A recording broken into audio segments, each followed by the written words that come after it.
What is going on today, YouTube? Hope you guys are doing fantastic. Today's video, it's not my second time recording this because the first time I recorded it, uploaded it, gave it to Mario. Mario messaged me like 8 hours later. Yeah, no audio. Idiot. We're going to be talking about just more fun ways to play the game, more fun ways to play a certain role or fun build or just like a different off-meta something. Because I know right now, at least me currently, and I assume some of you guys also, the game is a little stale right now.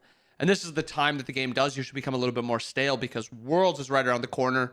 We're about to be starting that up, and then we get the new season after that. So right now, no changes, or no big changes at least for the past month, and we have no changes in the next month into the future. So we're stuck in a little stagnant place. So we're going to be trying to liven it up with a certain build in each role that maybe you guys can have some fun with. Starting with solo lane, Warriors are back.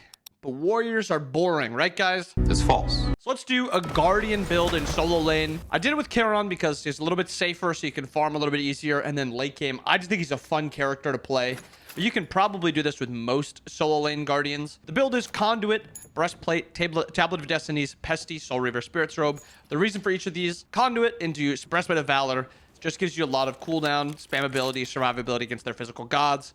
Tablet of Destinies gives you that true damage against an enemy solo laner that's a tank, or true damage against the enemy squishy that true damage is going to be just a lot higher against and matter with their smaller health bar. Magical defense, I went Pesty because it's just some sort of anti-heal. It also gives you HP 5, which is really nice. Soul Reaver, it combos with both Tablet and Breastplate. So Tablet is for all your mana. This is giving you mana. This is giving you mana. And this is supposed to be Gem of Focus, not the other one. And then last item, Spirit's Robe for just a little bit more survivability. But you could do Binding. You could do something else. But this is the build for the Ferryman. Try it out. Let me know what you guys think with this one. Going into jungle, this one is shout out to Jingaru. On console, he used to play this all the time. He loved this pick, the Morgan Le Fay jungle. Chronos Pendant, Spirit Desolation, Reaver, Abshar, Ratatouille. It is very fun. Your farming is actually pretty good. You have good ganks, not great ganks or anything, not like Arachne level ganks, but good ganks. And you have good chase potential too. Your survivability is very strong. Your 1v1s against the enemy jungler are also insane. Just make sure you get blink with that second relic so you can just blink in, knock up, and nearly one-shot someone.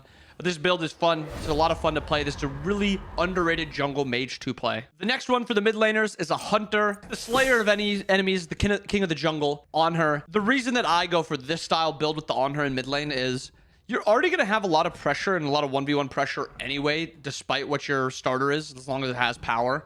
And either jungle gives on her this threat on mid camps, where if you don't have certain clear or spamability or something like that to clear camps, it takes you a long time to do them. So I really do like the Eye of the Jungle into Devourer's Gauntlet, and then Devs into Ada's with on her's passive is basically true damage onto squishies until they're level 15 or something. And then Dom, Demon Blade, and Venom Deathbringer.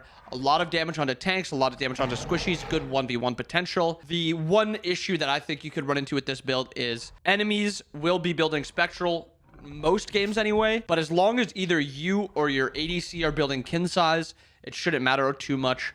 Just make sure that your enemy or your team's ADC, whoever it is, has a kin size, so you actually have that threat onto that tank. But otherwise, this build will be a lot of fun. It'll be very strong, and you'll probably win a lot of games with it. And then go, not Protector, the other one, Seer the Jungle. For support, I literally just ran this in a ranked game yesterday. For you guys, it'll be yesterday. For me, right now, it's today. But yesterday, and it was so much fun. And I was theory crafting this the other day, and it just sounded like an absolute blast.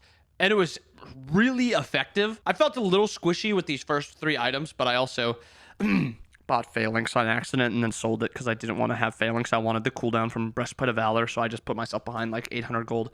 But either way, it was still a really fun build. The Spartan Flag into Prophetic Cloak, Breastplate, Shoguns. The reason you're going these 4 cooldown items is because Spartan's Flag has a 10-second cooldown. Your 2 is on a 16-second cooldown. It's the easiest and safest way to actually poke to get your Spartan Flag out. And if you get 40% cooldown, it goes down to 9.6 seconds, meaning you can just spam your 2. I go for Runeforge because if I do hit that root, I want my team to be able to get that Spartan Flag, giving them 10% more power. And then also the enemy taking 15% increased damage. Finishing it out, I go the Abyssal Stone just to make their cooldowns a little bit worse.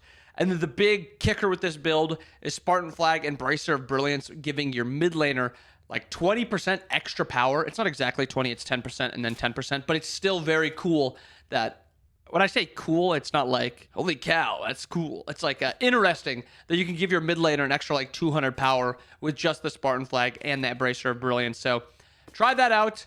Let me know what you guys think with the Erlang. I thought it was a lot of fun. I hope you guys enjoyed too. And then lastly, for ADC, this is another one that I played yesterday for you guys, today for me. Bastet ADC, not solo. Bastet ADC. We lost. However, it wasn't my fault. I was punching out damage. My team was kind of getting rolled everywhere else. You're not great scaling compared to an enemy ADC, but you have a different niche than the enemy ADC would.